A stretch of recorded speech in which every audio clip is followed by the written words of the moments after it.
There was a time when the cross did not reign alone, but bowed before another crown.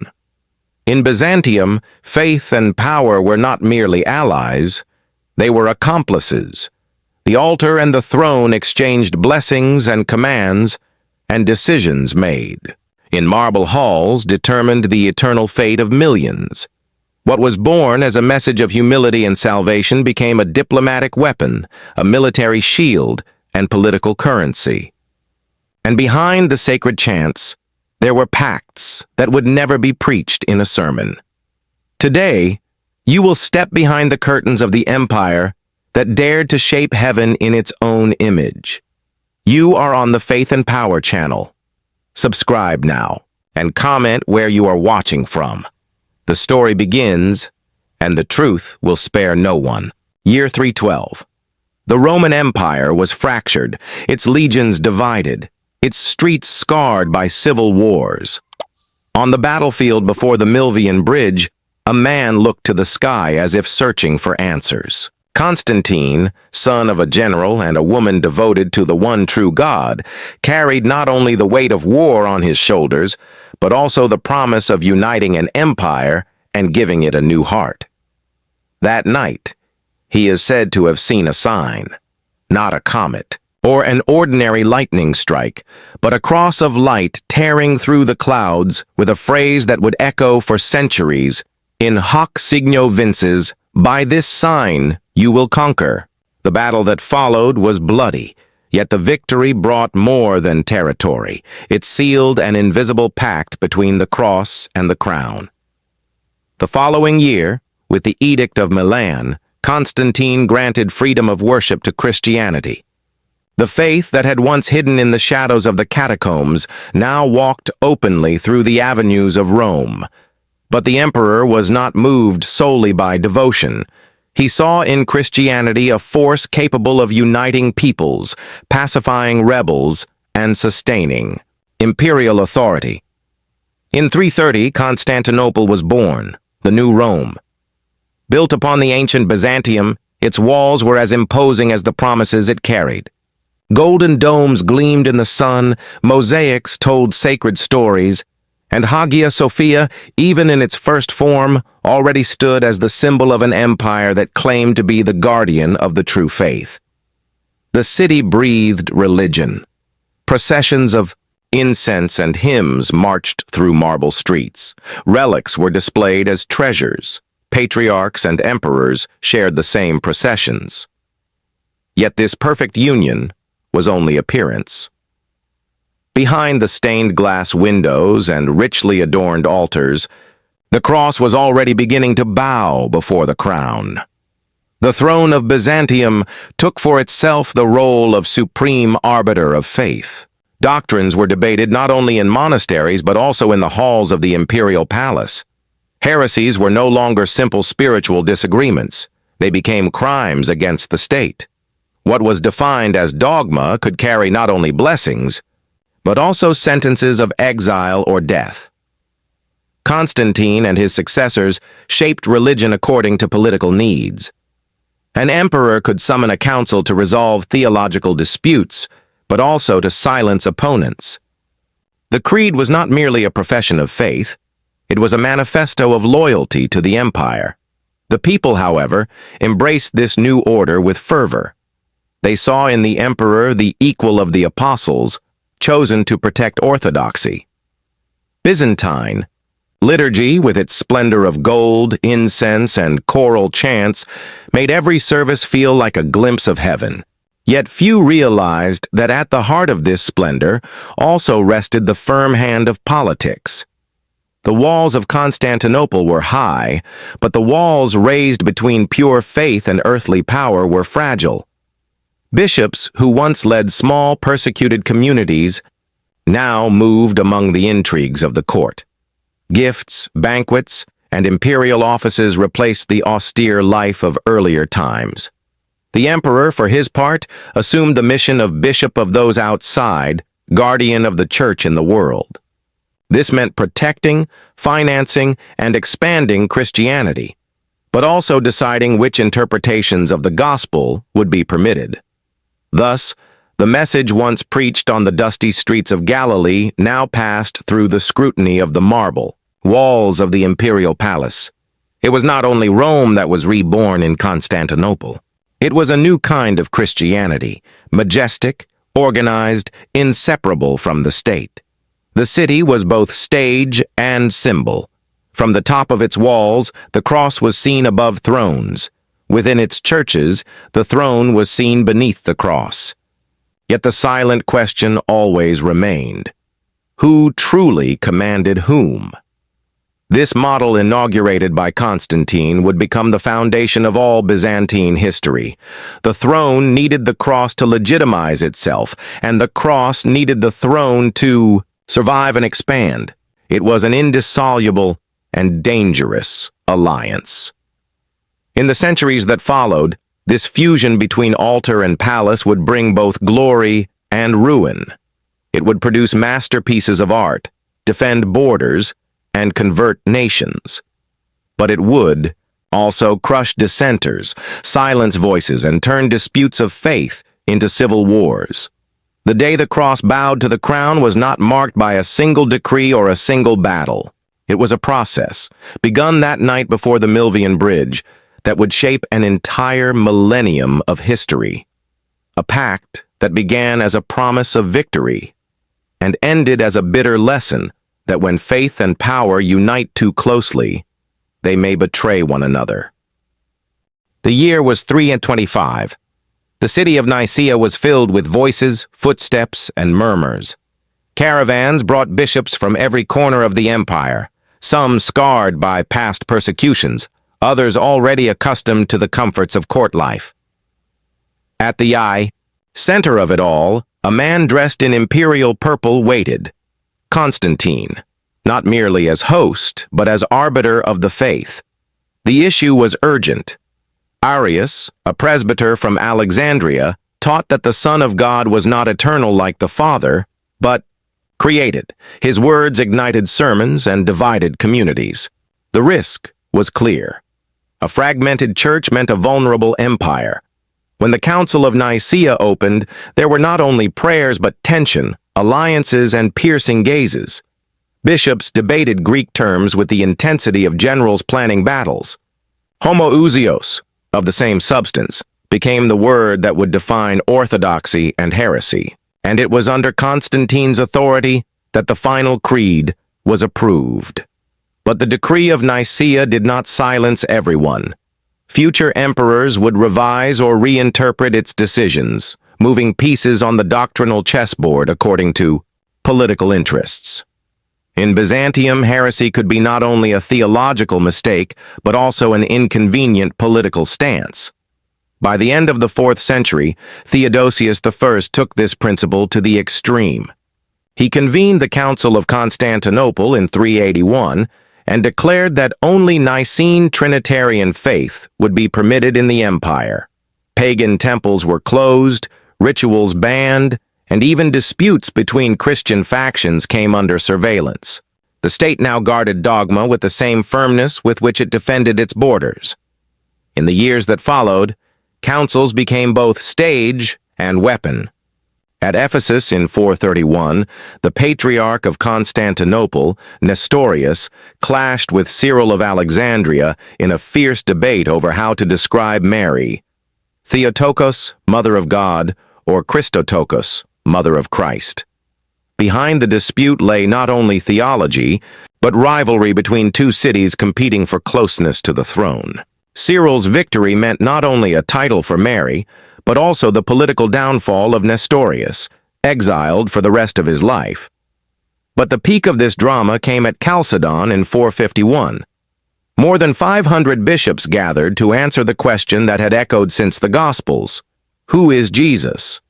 The final definition, fully God and fully man, without confusion, without division, was celebrated in Constantinople but rejected by many churches in Egypt, Syria, and Armenia.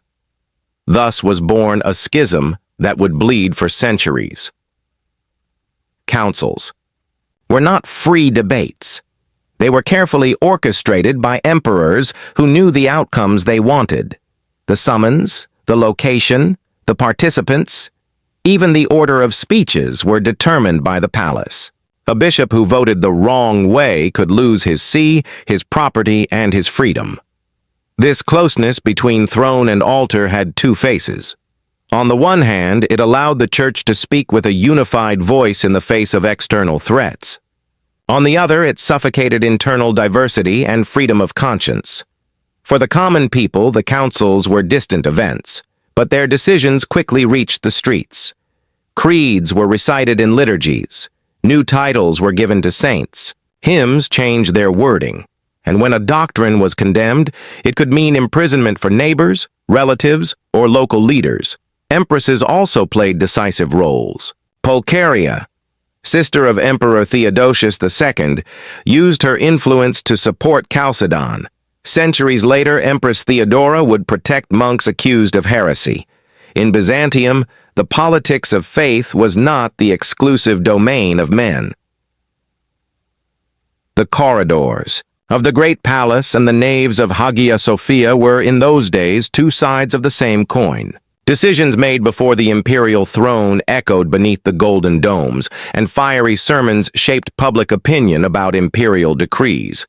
To the modern observer, it may seem that theology was hijacked by politics, but to the Byzantines, this fusion was natural. The empire and the church were two bodies with one soul. To defend orthodoxy was to defend the homeland. To challenge dogma was to challenge the emperor. This logic consolidated a dangerous model. The truth of faith decided, under the shadow of the crown, a model that brought unity, but also fueled future crises. At the close of each council, scrolls were sent to the provinces, soldiers enforced the decisions, and monks copied the new creeds. Faith was inscribed not only in scripture but also in imperial codes. And so, every liturgical act in Byzantium carried the mark of the throne. Christianity, which had begun on the margins of the empire as a countercultural message, was now part of the most powerful machine in the world. The Aegean Sea raged under storms in the year 726. Ashes from a volcano darkened the horizon, and many saw in it the wrath of God. Emperor Leo III, a man with a stern gaze and a strategic mind, believed he had discovered the cause of this divine anger: the icons. Images of Christ, the Virgin, and the saints covered churches, palaces, and homes. The faithful kissed them, lit candles before them, prayed to them as if to heavenly friends. But to Leo, this devotion had crossed the line and turned into idolatry. His edict was merciless. All icons were to be removed and destroyed. The order spread from the golden walls of Constantinople to the most distant monasteries. Soldiers tore down mosaics, burned paintings, shattered relics. The sound of hammers echoed like a blow to the heart of Byzantium. On the other side, the iconodules and defenders of the images resisted. Monks and theologians argued that icons were not idols, but windows to heaven, visible testimonies of Christ's incarnation. If God became man, he can be represented, they declared. For them, to destroy an icon was to deny the very incarnation itself. The conflict did not remain confined to councils. It spread through streets, markets, and taverns. Families were divided, monks persecuted, patriarchs deposed. Churches were plundered, not by foreign enemies, but by order of the throne itself. Leo III saw iconoclasm as both spiritual purification and political strengthening. Without images, faith would be free of superstition and more aligned with imperial authority. But his opponents saw it as an attempt to control even the way one prayed. The persecution grew harsher under Constantine V, Leo's son. Determined and ruthless, he pursued iconodule monks with brutality. Nicknamed Copronymus by his enemies, he became the symbol of an empire seemingly willing to crush any resistance. The walls of churches grew bare. Where once the faces of saints and scenes from the Gospels shone, now only simple crosses or geometric symbols remained. Byzantine art, once vibrant and colorful, seemed to have lost its soul. Yet popular devotion did not die. In the silence of monasteries, icons were hidden like forbidden treasures. Women especially became the guardians of these images, risking their lives to protect them. Among them stood Irene, the empress. In 780, Irene took power as regent. Astute and deeply devoted to icons, she saw in their restoration both a spiritual mission and a political cause.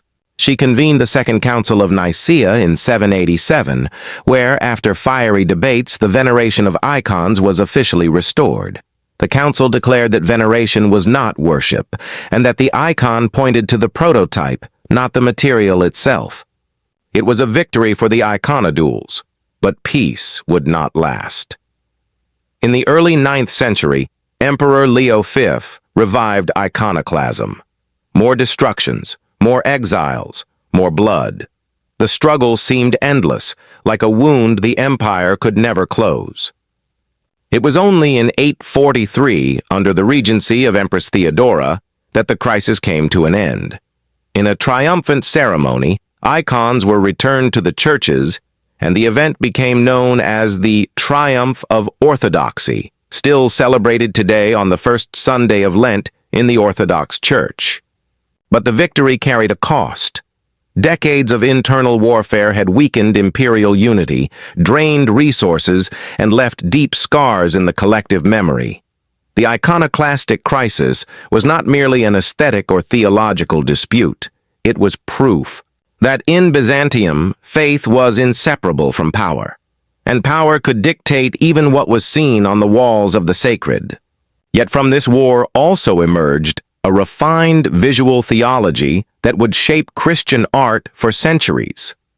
Byzantine icons, with their penetrating eyes and colors that seemed to radiate light, became the symbol of a faith that endured even under the sword of the very empire that claimed to protect it. The echo of that battle still resounds. For in Byzantium, to fight for an icon was to fight for the very soul of the church.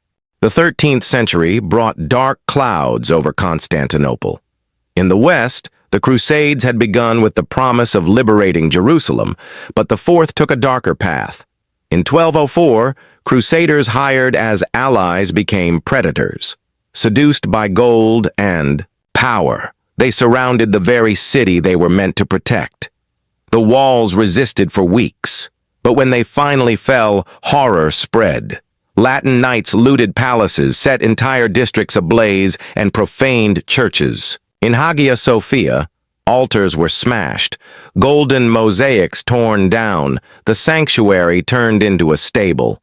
Sacred relics crossed the sea to adorn Western cathedrals. The new Rome had become a mutilated body. The Latin Empire was installed, Greek. Patriarchs replaced by Latins, and for nearly 6 decades, Byzantium lived as a shadow of itself. In 1261, Michael VIII Palaiologos reclaimed the city, but what he found was ruin. Trade had dwindled, defenses had weakened, and the population had shrunk. The glory of Justinian and Constantine seemed like a distant dream. By the 15th century, the threat came from the east. The Ottoman Empire was expanding, conquering fortresses, and strangling Byzantine territory until little remained beyond Constantinople and a few enclaves. Emperors sought aid from the West, offering the union of the churches as bargaining chip. Many Byzantines saw this as betrayal of orthodoxy. The throne was cornered between the sword of the Sultan and the judgment of its own people. Came like a final breath. Constantine V and Palaiologos, the last Basileus, knew the siege would be relentless. Mehmed II brought more than 80,000 soldiers, massive cannons, and a fleet that blockaded the Bosphorus. Inside the walls, there were perhaps 7,000 defenders, Greeks, and a handful of Latin allies. The city prepared itself. On the eve of the final assault, Hagia Sophia welcomed both Orthodox and Catholics, united not by counsel, but by the imminence of death. Beneath the golden dome, chants rose while candles flickered. Outside, The thunder of cannons reminded all that dawn would bring blood. The assault began before sunrise. Waves of warriors scaled the walls, repelled and returned in a brutal cycle. Constantine XIII fought among his men, refusing to flee. His final words echoed as a last vow. "There is no difference among us of birth or rank. We are all children of this land." Then he vanished into the enemy horde, his body lost to history. By midday, Ottoman banners waved from the ramparts. Mehmed II entered the city, contemplating his conquest. In Hagia Sophia, he ordered its conversion into a mosque. The chants of monks gave way to the recitation of the Quran. To the world, Byzantium had fallen.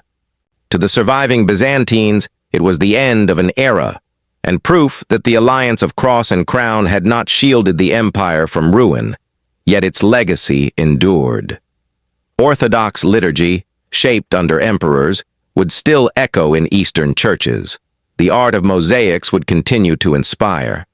And the decisions made in imperial councils would go on shaping the faith of millions.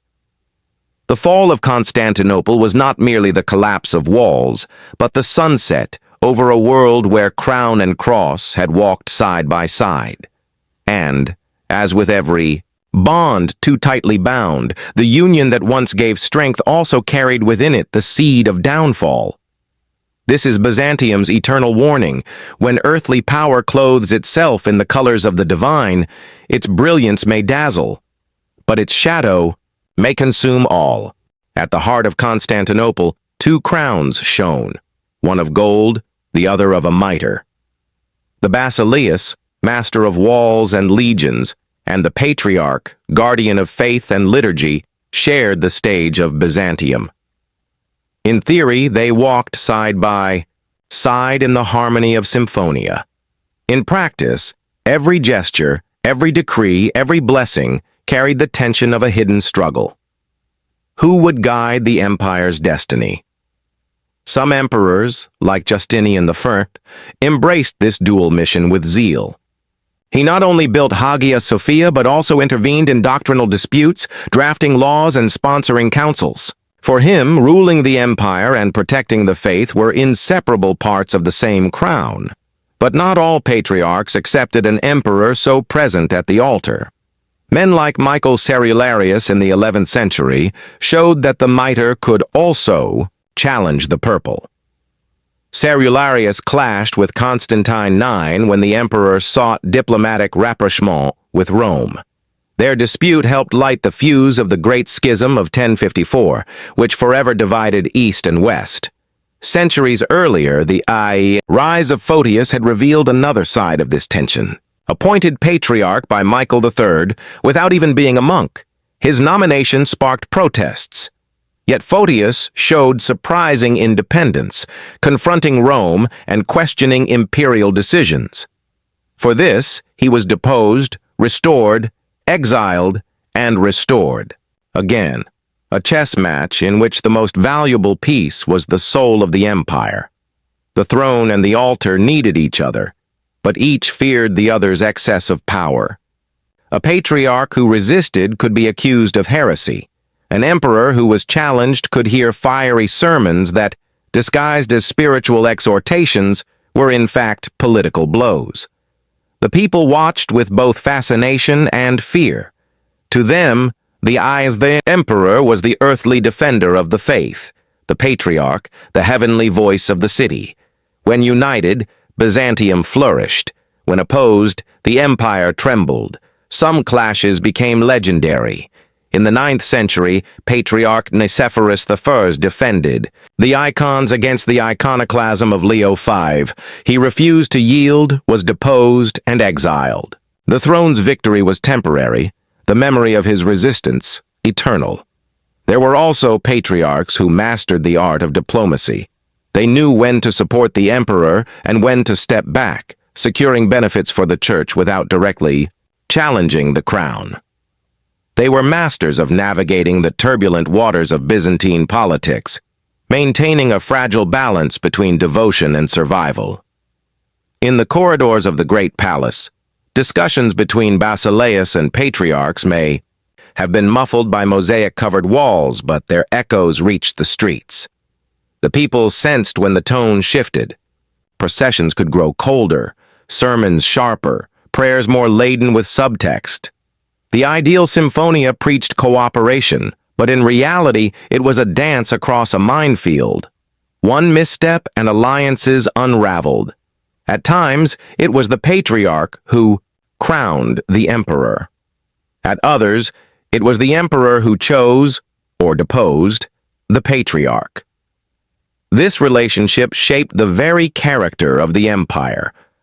Byzantium was a civilization where the spiritual and the temporal were bound together, but never securely.